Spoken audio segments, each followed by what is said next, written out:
Over the last week, I've been extremely caffeinated, traveling around Tokyo and trying as many cafes as my body could handle. So in this video, I want to share 10 recommendations, not just from the busy, well-known parts of Tokyo, but also the quieter neighborhoods where I think the real hidden gems live. We're going to go from the center, we're going to move out west, and then finish off in the east. Let's get right into it. If you're traveling to Japan, there is a good chance that you will be spending time in Harajuku. Just a little bit down the road is Omotesando, and here you can find one of the most popular coffee shops in Tokyo called Coffee Mameya. Minimalist and unassuming from the outside, easily missed if you're not paying attention. Now I would say this is more of an experience as there is this customer-barista interaction. The barista acts as a coffee doctor, walking you through the bean selection based on your taste and preferred brew method. In our case, we ordered 2 very different coffees just so we could enjoy a variety of flavor, and also picked up a bag of beans to make coffee at home as a souvenir. The shop is open from 10 AM to 6 PM daily, and I think it gets very busy, so I'd recommend coming in early. If you love tasting different and unique flavors of coffee, then I'd highly recommend visiting here. Outside of the busy hubs of Tokyo, there are places like Yoyogi Urehara, small everyday neighborhoods where life moves at a slower pace. That's where you'll find Nadoya No Katte. I'm honestly not sure if it's katte or katte kana?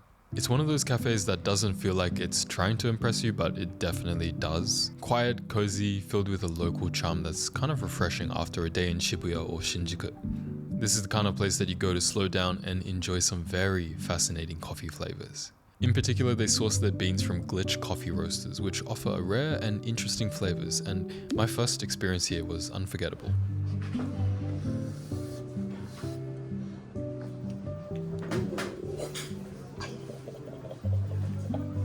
Oh, the banana one? Oh, yeah, it's fire, bro. Yeah, that was crazy. We arrived in the late afternoon, and this place had this peaceful charm with the paper lamps and warm wooden structures making us feel very at home. I have to say the chocolatey, banana fermentated processed bean was definitely the most interesting bean that I've just ever tasted in my life. So I had to buy a jar. We brought that home, and I'm currently enjoying that here too. I love spots like this because Tokyo is not just about neon lights and design cafes, it's about the hidden corners, those small neighborhoods and simple moments that make you really feel at home, even in this city of millions. Shout out to Gaku for showing me this cafe.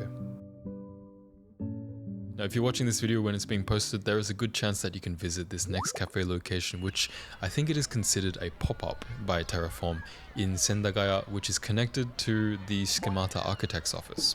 More on them later. You'll find this tiny pop-up cafe quietly doing something very special with their coffee. It's not a big store at all, it's more like an architect-designed hideaway that I think rewards the people who wander just a little bit off the main path.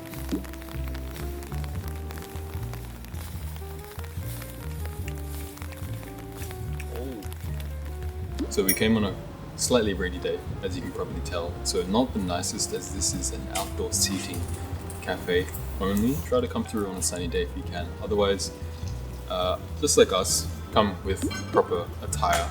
But the thing is, this area, it's more for like a come through, chill, have a coffee. It's not like you sit here for a while and do work. There's no tables or anything. So if you're in the area, we're close to Harajuku. So it's definitely a wander from Harajuku if you are sort of around that spot. So yeah, cheers.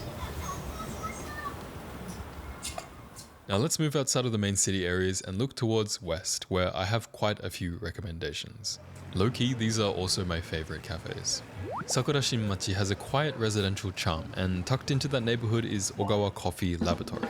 The shop has a very modern feeling with its concrete interior and large road-facing windows. I personally love this mix of interior decor and materials, concrete, wood, granite, stone details in the tables as well.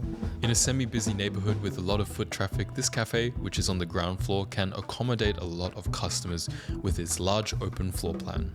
They also have a large variety of coffee beans, with 19 on hand all the time, with weekly limited stock of top-grade specialty coffees. They also offer food here. I got the morning set, which was a cauliflower soup with bread. Minji got the red bean paste option. The Bread was so good, very light, and the soup was also very well balanced, suitable for a quick morning bite, something that's not too heavy just to get your morning started. We got 2 varieties of coffee. One was very tea-like and one was quite bitter, so you could choose your coffee based off your own personal preference. As I mentioned, there will be 19 different options. Having that many options can sometimes make your life a little bit more difficult, but I think in this case it's a blessing.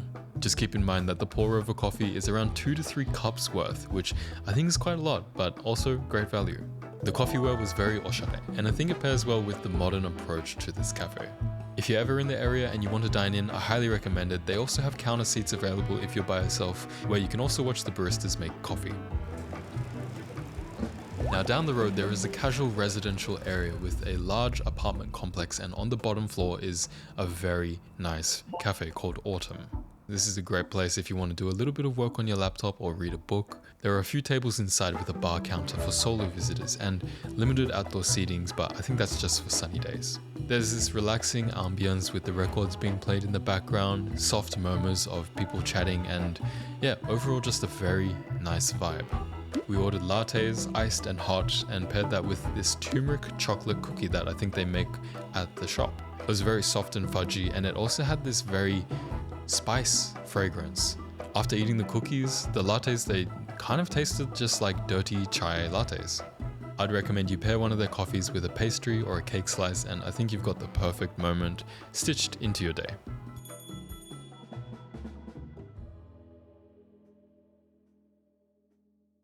Passage Coffee in Soshigaya Okura, which is a 10-minute walk from the station, makes a very cozy and comfortable hideout for coffee lovers. If you haven't noticed already, I think this is my kind of cafe. I love a cozy, tucked away, hidden gem feeling cafe. We were here in the morning and the light just hits beautifully throughout the shop, illuminating the warm toned tiled building with a mix of this earthen clay colored tiles. Pair that with the pinewood theme throughout the build and wow, beautiful cafe. The workers, they were very friendly with helping choice of coffee. There's a variety of washed and natural processed beans for you to enjoy as either pour over as well as espresso. And they also have a mix of pastries and small bites that you can pair with it. There's a lot of indoor seating where you can bring your laptop to work, chit chat with friends, or just simply enjoy your coffee alone. We sat outside this day because it was just so nice sitting out in the sun and watching the people pass by. It feels like a very local area with a quiet neighborhood buzz with bikes and people walking past. There's also this Urutoramang theme to the whole area, which is pretty cute. If you can't make it to this location, Passage Coffee, they have many shops around Tokyo for you to explore if you don't get the chance to come here. There's a small but special cafe tucked near the banks of the river by Noborito Station. Fuglen Coffee Roasters. I know, I don't really know how to pronounce it either. Apparently that's correct. From the outside, it hides quietly among riverside walkways and residential streets. But once you walk in, it feels like you've stepped into this coffee laboratory. You may have heard of Fuglen before. They have been roasting coffees since 1963, and also they have a couple of shops in Tokyo and South Korea. This location though, it seems to be a roastery site for a lot of their beans, which you can taste and purchase at the counter. Because of this, there are limited dine-in options with a bar counter or outside seating. I think they changed this recently to accommodate for more roasting equipment because, yeah, I didn't do the research properly when I went. I wanted to do some work on my laptop, but this is not that kind of place. We sat outside and while sipping on coffee, watching people and bikes pass by on the riverbank, I could just imagine how lovely this would be to visit again during spring or summer on a nice balmy evening. If the cafe is too busy for dining, no worries, I'd highly recommend taking out your coffee and just relaxing by the riverbank while watching the trains pass across the bridge. Seems simple, but it's quite magical. Now for a cafe where you can study or work, I would recommend heading down to Sidewalk Coffee at Yutenji. There's a little house-turned cafe just a few minutes walk from Yutenji station, and from the moment you approach the little red post box out the front, you know you found the right place. I've personally been to this place quite a few times. I love it. Super nice vibes with the warm wooden tones and this mellow light just filtering through the windows that surround everything. There are 2 big shed tables on the inside, and if you want to sit outside, there's outdoor benches as well as a standing bench. I got an iced Americano, which was very smooth, and Minji got an iced latte. I think this paired well with the melon pan that we got. If you're a little bit hungrier though, they offer baguette sandwiches, which they actually freshly bake just in the back. I noticed many people working on their laptops as we dined in, and I could just imagine myself also working here with my laptop for an hour or two just while sipping on an iced latte. Yutenji is just one station down from Nakameguro, which can get very busy, so if you're there and you want to try something new, I would recommend coming here. In Koenji, there is a small cafe just 2 minutes from the station called Mano Coffee. Unassuming from the street, but inside it feels like a cozy corner of the city that's just been living there for a couple of decades. I came in a group of 4 and we were accommodated quite quickly. We ordered a bunch of coffees. I'd highly recommend just getting their blend. And the magic here is pairing it with something to eat. They have fruit sando, cake, parfaits or puddings. This stuff just hits so hard with coffee. I have to say, strawberry fruit sando, it's a classic for me. You got sweet Japanese strawberries, you got nice cream with the soft bread. I just love the richness of the flavor, but the fig really blew my mind. It was really soft, I've never seen this before, and it just looked so aesthetic when served. I'm sure you've seen a fruit sando at 7-Eleven or Family Mart, but those really just don't compare with this. Also, the pudding was delicious and it was pretty firm. I could nearly balance a cherry on top of it. I'd recommend this place even if you just wanted a good fruit sando. So now let's head towards the east side of Tokyo. In Sumida, there is a tucked away gem called Chilled Out Coffee and Records. As the name suggests, it's a small coffee shop that plays vintage jazz and soul vinyl records. This is a very cozy corner, a hidden gem feeling. They offer drip coffee of various roasts, espresso drinks such as cafe lattes and ginger ale, which they make with their own original spices.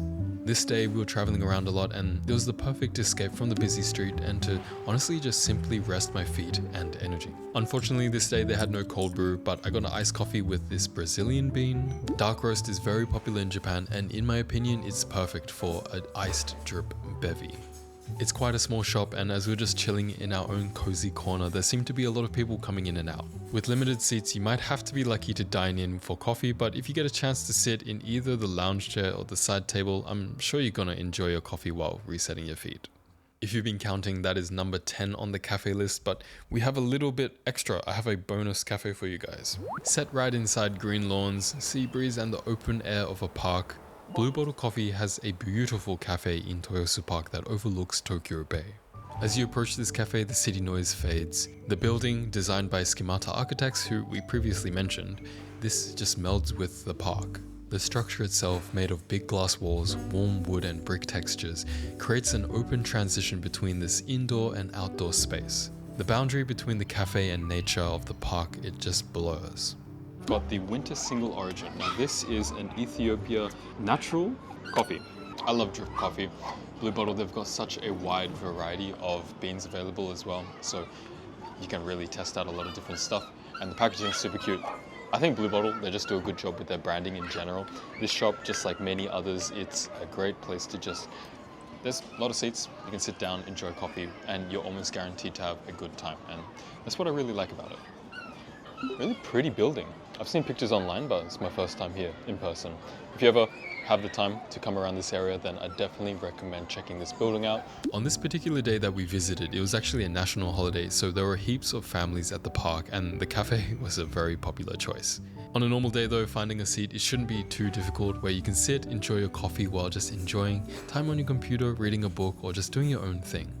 I think the beauty of this place is that it does overlook Tokyo Bay and you can just gaze out at the sky or the water, and for a moment you're just not rushing, you're not in the city, you're just sipping coffee under the open sky. Blue Bottle always does a fantastic job with their cafes and this one in particular really was special. So the next time you're in Tokyo, these are the recommendations I have for you. It took some time to compile all of this information and I still think I'm jittering off all of the caffeine, but thank you if you made it this far into the video. Please let me know which one your favorite cafe choice was, or if you've been to any of these places before, I'd be quite curious. Thanks for watching. I'll see you in the next one. Oh.